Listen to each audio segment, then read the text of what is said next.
Assalamualaikum warahmatullahi wabarakatuh. Perkenalkan, saya Sukma Wijayanti dari Universitas Islam Malang, Fakultas Agama Islam, Prodi Pendidikan Agama Islam.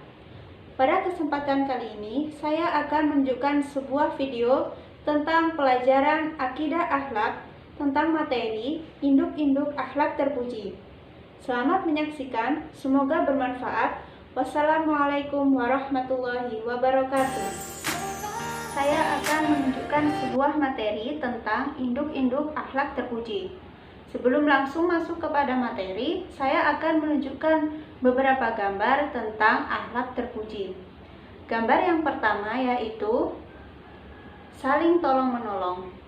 Saling tolong-menolong merupakan salah satu contoh dari akhlak terpuji. Sebagai manusia, kita diharuskan untuk saling tolong-menolong terhadap sesama. Kemudian, contoh yang kedua yaitu saling memaafkan. Sebagai sesama manusia, kita harus saling memberikan maaf dan meminta maaf kepada orang lain, agar hidup kita tetap rukun dan damai. Kemudian, contoh yang ketiga adalah berhemat. Berhemat juga merupakan salah satu contoh dari akhlak terpuji. Kemudian gambar yang keempat yaitu tentang bekerja keras. Kita sebagai manusia juga diharuskan untuk bekerja keras seperti dalam mengerjakan tugas, bekerja, dan lain sebagainya. Kemudian langsung saja masuk ke dalam materi. Bismillahirrahmanirrahim. Langsung saja kita masuk kepada pembahasan kita yaitu tentang induk-induk akhlak terpuji. Induk-induk akhlak terpuji ada 4. Yang pertama yaitu hikmah, kemudian ifah, kemudian syaja'ah, dan yang terakhir adalah atau adil. Yang pertama yaitu hikmah. Pengertian hikmah secara bahasa yaitu kebijaksanaan, pengajaran Al-Quran, dan keadilan. Kemudian di dalam tafsir Al-Maroghi, hikmah berarti perkataan yang tepat lagi tegas yang diikuti oleh dalil-dalil yang menyingkap kebenarannya. Lafaz hikmah tentang pengajaran Al-Quran terdapat pada surah Al-Baqarah ayat 231 yang berbunyi Bismillahirrahmanirrahim. Wadhkuru ni'matallahi 'alaikum wa ma anzala 'alaikum minal kitabi wal hikmati ya'idukum bih. Artinya, dan ingatlah nikmat Allah padamu dan apa yang telah diturunkan Allah kepadamu, yaitu Alkitab dan Al-Hikmah atau As-Sunnah. Allah memberi pengajaran kepadamu dengan apa yang diturunkannya itu. Kemudian makna pencegahan Al-Hikmah. Makna pencegahan Al-Hikmah ada 4. Yang pertama yaitu adil atau mencegah pelakunya terjerumus dalam kezaliman. Kemudian yang kedua yaitu hilm atau mencegah pelakunya terjerumus dalam kemarahan. Yang ketiga adalah ilmu atau mencegah pelakunya terjerumus dalam kejahilan. Kemudian yang terakhir adalah nubuwah atau mencegah manusia dari menyembah selain Allah dan terjerumus dalam kemaksiatan. Selanjutnya, anjuran memiliki hikmah.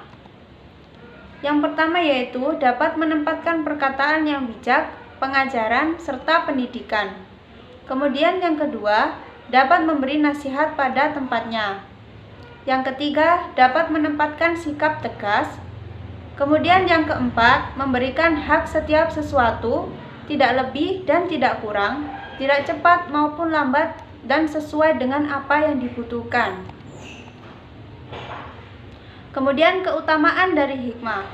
Keutamaan hikmah adalah kita dapat memiliki rasa percaya diri, menjadikan ilmu pengetahuan, mampu berkomunikasi dengan orang lain, memiliki semangat juang yang tinggi, serta senantiasa berpikir positif.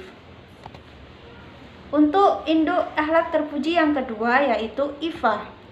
Ifah adalah memelihara kehormatan diri dari segala hal yang akan merendahkan, merusak, dan bahkan dapat menjatuhkan. Ifah juga dapat diartikan sebagai menjaga diri dari tuduhan, fitnah, dan memelihara kehormatan.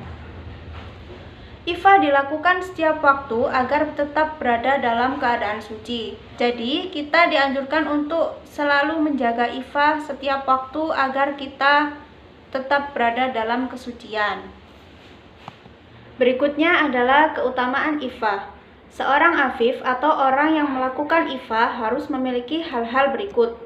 Yang pertama yaitu memalingkan jiwanya dari ketergantungan kepada makhluk. Kemudian yang kedua, merasa cukup dengan Allah dan percaya kepada pencukupannya. Kemudian yang ketiga, selalu dapat mengendalikan diri. Kemudian yang keempat, menundukkan pandangan mata. Dan yang kelima, menjauhkan diri dari hal yang dapat mengundang fitnah. Kemudian induk akhlak terpuji yang berikutnya adalah syaja'ah. Syaja'ah berarti keberanian atau keperwiraan. Syaja'ah juga dapat diartikan sebagai seseorang yang dapat bersabar dan berani dalam menerima musibah atau mengerjakan sesuatu. Syaja'ah dibagi menjadi dua.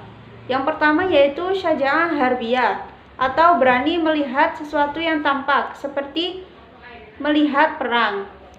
Kemudian yang kedua yaitu syaja'ah nafsiyah, yaitu berani menghadapi bahaya dan menegakkan suatu kebenaran. Kemudian yaitu penerapan syaja'ah. Syaja'ah dapat diterapkan melalui beberapa hal berikut.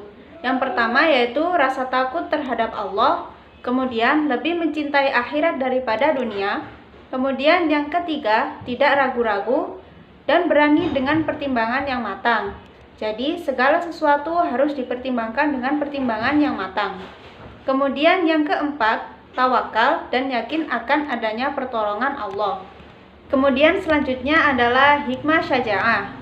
Hikmah syaja'ah dapat berupa sifat mulia, cepat, tanggap, perkasa, memaafkan, tangguh, menahan amarah, tenang, dan bisa mencintai.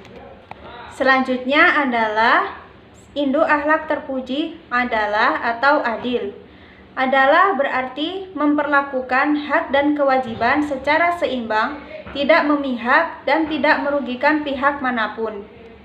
Kemudian adalah terbagi menjadi beberapa bentuk, yaitu adil terhadap Allah, adil terhadap diri sendiri, adil terhadap orang lain, serta adil terhadap makhluk lain.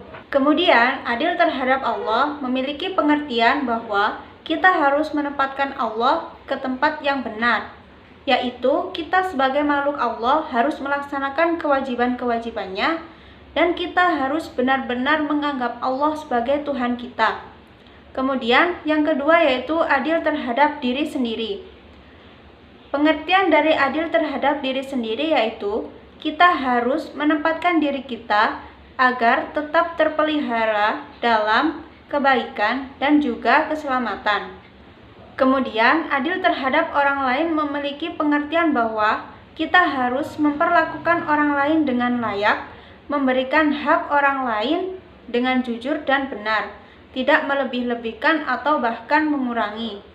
Kemudian, adil terhadap makhluk lain, yaitu kita harus menempatkan sesuai dengan tempatnya, seperti kita memperlakukan hewan.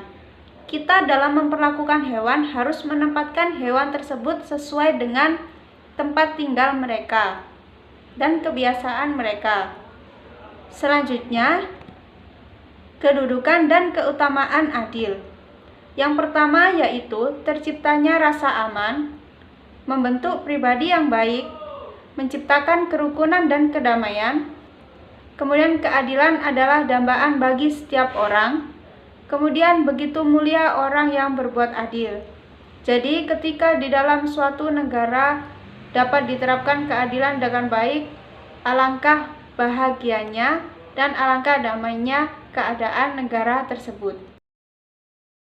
Sekian dan terima kasih. Kurang lebihnya saya mohon maaf. Wassalamualaikum warahmatullahi wabarakatuh.